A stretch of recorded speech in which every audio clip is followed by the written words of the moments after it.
The dog's name was Anchor, which the shelter had given him, and which felt, in retrospect, appropriate. He had been found on the 290 bypass outside of Austin with a fractured radius and no chip, and the kind of general wariness that the behaviorist at the Humane Society described in her intake notes as significant human contact reluctance.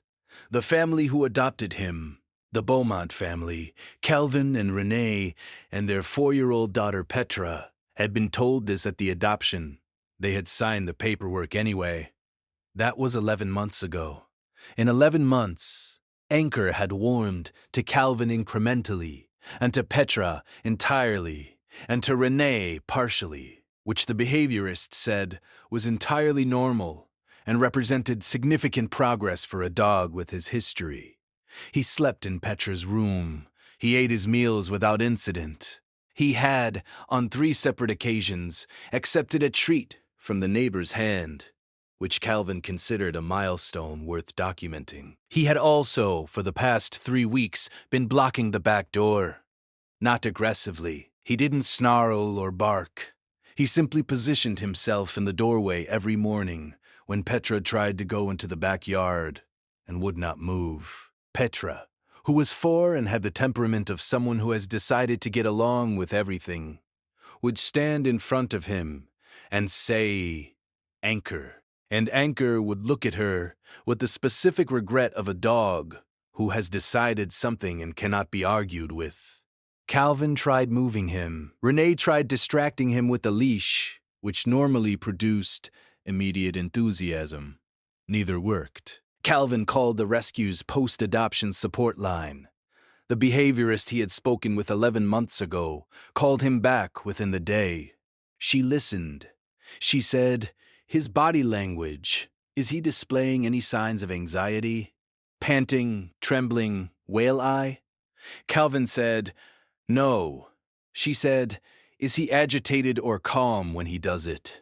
He said, "Calm." She said, "That's not anxiety behavior.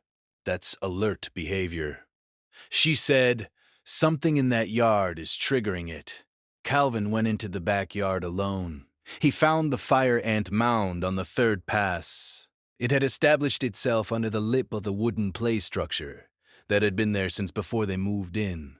Underneath the platform, in the hollow where the support beam met the ground, the mound was not visible from above. It was accessible from below, from the direction a 4-year-old would approach while climbing. If you stay for stories about what animals sense before we do, you're in the right place.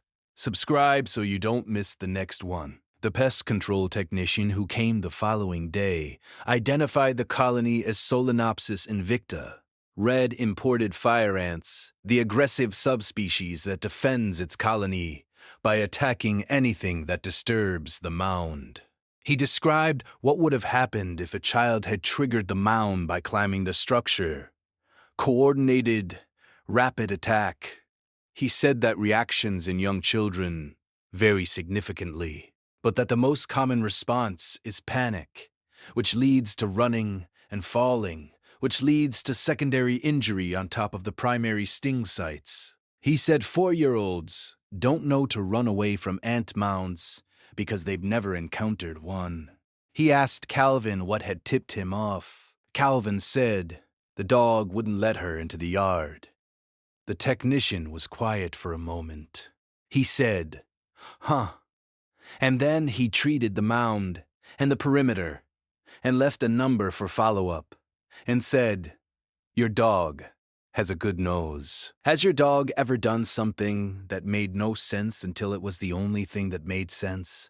Tell us in the comments. These stories deserve to be heard. The behaviorist called to follow up the following week. Calvin told her what they'd found. She was quiet for a moment, in the way she was quiet when she was processing something that was interesting to her professionally. She said, "Fire ant pheromones are among the more distinctive chemical signals in the ant family. They produce specific alarm compounds that dogs can detect from a significant distance." She said, "He didn't know what was in the yard. He knew something was wrong in the yard." She said, That's a dog who has decided his family is worth protecting. She said, that's significant progress for a dog with his history. Petra's birthday party was held in the backyard. 6 weeks later, the play structure had been treated and inspected. Anchor sat on the back porch for the duration of the party. Rene had put a party hat on him, a cone-shaped silver one, with elastic under his chin. He wore it with an expression that suggested he found it inappropriate, but acceptable, given the circumstances. Every guardian deserves to be recognized, even the ones who never asked for anything in return. If stories like this matter to you, subscribe so you never miss the next one. He is sleeping in Petra's room tonight. He has slept there for 11 months. He accepts treats from the neighbor's hand reliably now. Renee has upgraded from partial to something closer to complete, which she marks by the fact that she is the one who put the party hat on him, and he let her do it.